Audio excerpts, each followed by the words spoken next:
Bonsoir Sébastien. Rappelez-nous d'abord quelles sont les missions et les objectifs de la JCE. Alors à la Jeune Chambre économique de Monaco, nous avons comme mission de développer l'attractivité économique de la Principauté de Monaco. Et notre vision est d'être le vecteur incontournable des jeunes leaders entreprenants. Combien y a-t-il de membres et quelles sont les conditions à réunir pour l'intégrer ?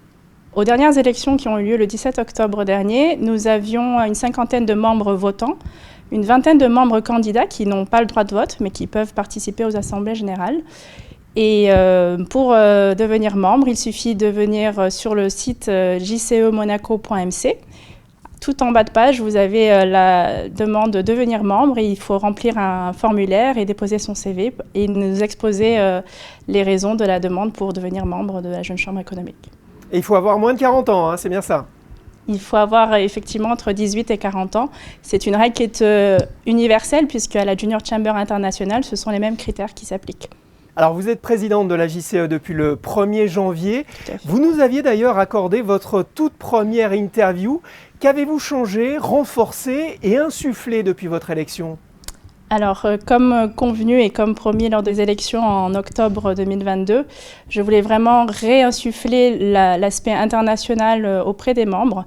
Et c'était un travail qui avait déjà commencé en 2022, puisque avec la présidente Mélanie Dupuis, nous avions postulé pour accueillir la réunion des présidents européens de la Junior Chamber International en février 2023. Donc en fait, c'est un travail d'équipe qui a commencé déjà depuis l'année dernière et que j'ai continué à perpétuer, notamment en étant présente au déplacement à l'international pour la conférence européenne, par exemple, qui a eu lieu en Roumanie.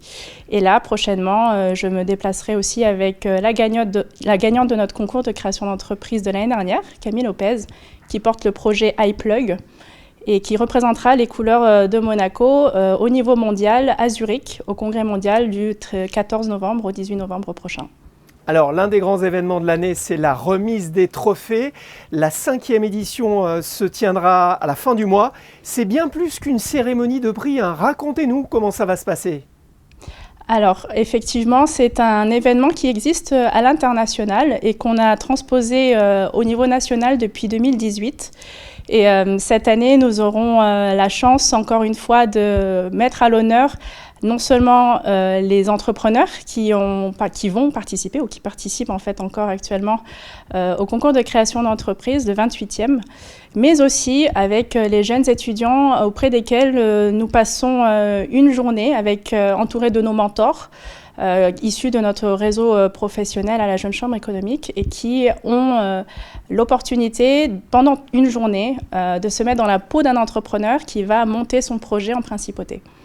Et puis l'autre grand événement de cette fin d'année, c'est le Gala des 60 ans. Tout à fait. La Jeune Chambre économique de Monaco est née en décembre 1963 précisément. Et cette année, comme chaque dizaine, il nous tenait à cœur à nous, membres de la Jeune Chambre économique de Monaco, mais également au Sénat, qui représente en fait nos membres émérites, qui sont membres de la Junior Chamber International à vie. Il nous tenait à cœur de célébrer les 60 ans du mouvement avec non seulement les membres actuels, peut-être les futurs membres, mais aussi ceux qui ont permis de construire la Jeune Chambre jusqu'à aujourd'hui. Vous nous en dites un peu plus sur ce gala ? Il aura donc lieu le 13 décembre et a priori, il aura lieu dans un des établissements de la SBM Monte-Carlo.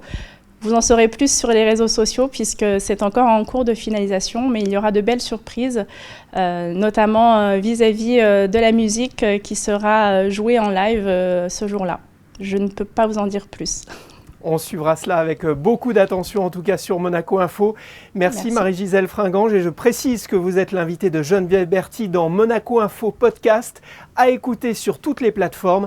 L'occasion de mieux connaître votre parcours et votre personnalité. Merci. Merci Sébastien.